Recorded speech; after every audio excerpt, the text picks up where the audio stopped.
Good morning. It's turned out nice again. How's it going, guys? You all right? It is all right. I'm not winding you up. Like my friends back in England, I'll go, yeah, it's a lovely day today, guys. Outside pool, barbecue and that. It's pissing down here, really. But it's all right. It's good. It's nice. Lovely day. I won't see much of it, like. How you doing? You all right? So this is your morning briefing. What we're going to be talking about today, I don't know. I've not even looked at social media yet. Couldn't tell you, to be honest. It's Bobby Clark's birthday, apparently. I've never really been right into that side of things. You know, when it's a Liverpool player's birthday, and then you get fans going, happy birthday, oh, like they're listening to him. Oh, yes, I'm old and miserable. What we got on here? Anything? I'm browsing X to see if there's anything on there. People asking, what's going on with the sporting director situation. Hey, listen, right. I think, this is just my personal opinion, but I might have heard a little whisper.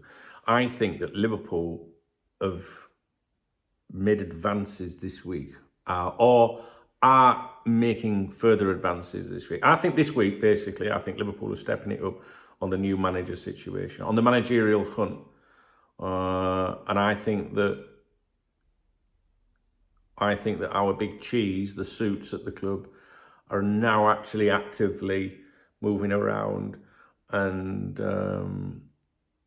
just like sounding people out and talking to people and stuff like that. That's what I think is happening. I don't know if we'll be talking about that today in any videos or anything. Maybe we will. I genuinely don't know what's going to be on the agenda today yet. So yeah, I think this week's... I think there's stuff going on this week. Well, that's a ridiculous thing to say, isn't there? Because obviously there's stuff going on every week in terms of trying to find a new manager. But what I mean is logistically, I think people are moving around a little bit this week and sitting down with people. Not necessarily the actual candidates, but people that are associated to them. Xabi Alonso's Bayer Leverkusen are only the second team in German football history to go 30 games unbeaten in all competitions. They're 2 games away from equaling Bayern Munich's all-time record. And there is an image here. There he is, main man, next Liverpool manager, obviously. My clothes are shrinking. It's true. I've lost a stone since I went to Depeche Mode with Rob the other week. 2 weeks ago, actually. Yeah, a stone in 2 weeks ain't bad, is it? Right, so Xabi Alonso, 1-1-1-1, drawn 1-1-1, 1-1-1, 1-1-1-1-1, 1-1-1, drawn 1, drawn 1-1, 1-1-1, drawn 1-1. That's all right, isn't it? Should we do a video about that? I think we maybe should do a video about that because I think only the diehards will watch my morning briefings. And I think people might be interested in that. I'll tell you what I did see this morning, which I may find of interest, is the Liverpool Echo have done an article which appears to be about the old stadium that George Gillett and Tom Hicks wanted to build. You may remember this image from many years ago. When I went out to Dallas and spent time with Tom Hicks, he showed me the plans for this before they were announced, before they were out there. And I was blown away by what I saw. I really was. And I was, at the time, very old school, very traditionalist in life, in my life, traditional, sort of person when it comes to family and stuff like that, and sitting down and having a Sunday dinner together and things, it's just, do you know what? It's just coming to my head there. It's my mum's anniversary today.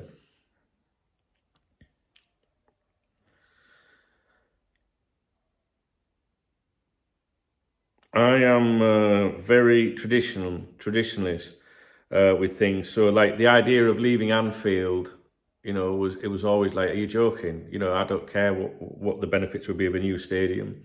But Tom Hicks did show me the plans. And I remember standing in his office and he was exceptionally proud and enthusiastic. And I know, the relationship obviously changed. I know that more than anyone because I wrote an editorial about people jumping up at the end of his bed with ski masks on and rounders bats, baseball bats. And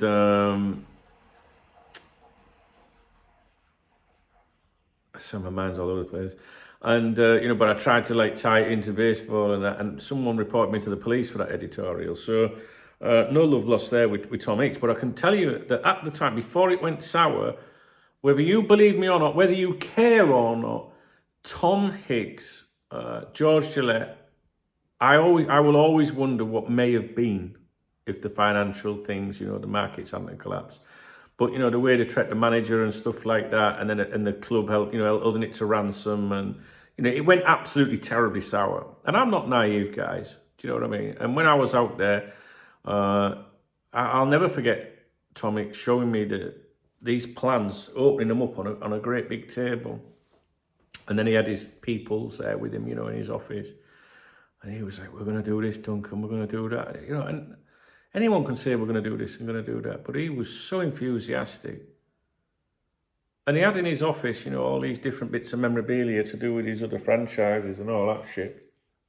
But the main thing was a signed Liverpool ball in this glass cabinet. I'll never forget it. Right opposite his desk.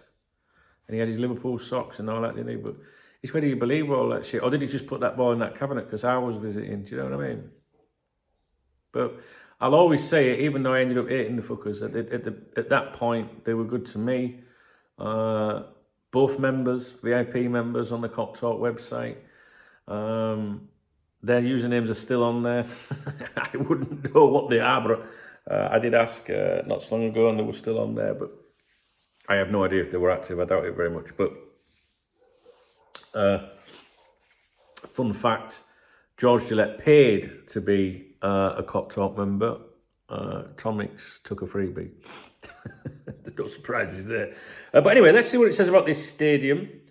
So basically my initial thoughts about this is going to be an article reminding us how good our owners are and what they've done with the stadium. Obviously, we've got we've had a very PR-y week, if you like, this week, talking about the new, you know, capacity at this next game. So it's obviously going to tie in with that. But this is just like another, like, I think this is going to be like, look how lucky you are to have these amazing owners.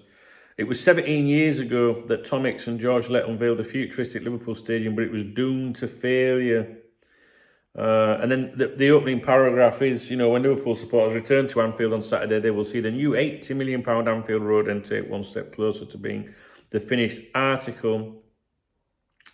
Key point here, the opening of the hospitality means the club are edging nearer to completing a project originally planned to be ready at the start of the season. My eyes are going to be sore again today. God. I might have to not take it easy today, I don't know. Then they talk about, you know, Reds owners Fenway Sports Group had previously overseen a £110 million construction of the main stand, but had former owners Tom Hicks and George Gillette lived up to their promises, Liverpool could have been playing in a very different home. Talk about a £300 million investment in a new stadium on Stanley Park. I'm not going to read up all the quotes from back then, but I'm trying to find out, like, what's the purpose of the article.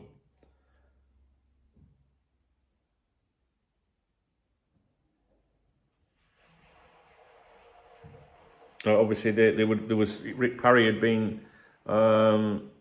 That we already had plans, didn't we, for a new stadium? Where it says here, the scheme was put on hold due to the inability to raise £215 million required before being reassessed and ditched by Hicks and Gillette, who wanted a grander statement. Hicks and Gillette weren't afraid to think big. It was designed to hold up to 70,000. And maybe 75,000 or 80,000. This is what Hicks said at the time. These are the quotes. And I remember when he showed me a map of the design, you know, he had the cop. The cop was huge in this stadium. I remember seeing it. But he wanted to put a row of executive boxes right through the middle of the cop. And I remember saying to him, I don't think that's a good idea, mate. You know what I mean? It's not going to go down well. Probably today, but people, I don't know, minds might be different now. But as much as what the American pair promised during their ill-fated Liverpool ownership, it was all bluster rather than actual reality. The scheme doomed to failure although some reasons which were out of control of Hicks and Gillette, such as the global credit crunch by the end of 2007 had seen the cost sort of 400 million. So I'm glad there's that little acknowledgement there that, you know, reasons for which were out of control of Hicks and Gillette, some reasons, such as the global credit crunch, which basically fucked their entire ownership, you know. And like I say, I've always wondered what might have been.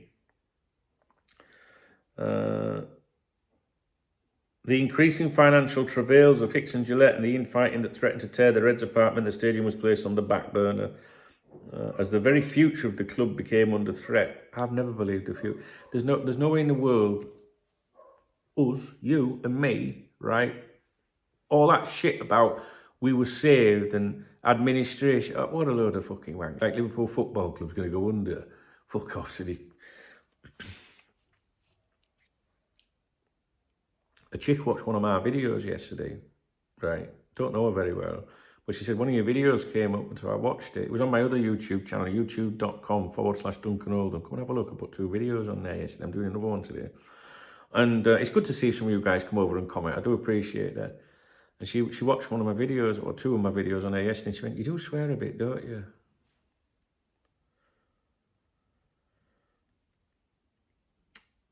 And when the duo were ousted and replaced by FSG, the new owners announced in January they were ditching the HKS redesign and were again looking for a more conventional initial design for a new stadium. The botched enterprise had cost Liverpool £50 million, and FSG decided to concentrate on redeveloping Anfield.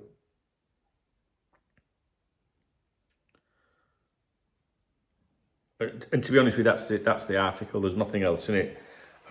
I've skipped over, you know, like all the quotes, what Parry said at the time and what the then owners said. You can't even read their fucking website because of all the adverts and shit on them. Honestly, it's an absolute joke. I'm soft. If you go on coptalk.com, there's no there. I can't even read it. I'm trying to scroll down the page and it won't let me. I wanted to show to see what the comments said on it. I'm sure they'll be very anti-Hicks and Gillette, and rightly so. You know, it went pear-shaped, and it was a very stressful time. I just want to look at the comments. Many argued they never intended to build a stadium, but having observed many stadium builds by US sports teams, I actually think they 100% meant it. And I agree. I really do, you know. The Dallas Cowboys have 200 luxury boxes and they sell for 200 grand to 700 grand a year. That's a big chunk of increased revenue.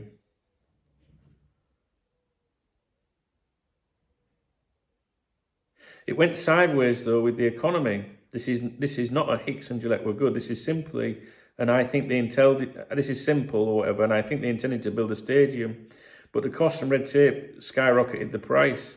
Higher cost of credit meant they couldn't at all afford either the club or to fund a stadium anymore, and basically went bankrupt. And what happened. Even FSG toyed with the idea of a new stadium. So there's some people on there actually acknowledging, you know, that maybe they did have good intentions, but it just didn't work out.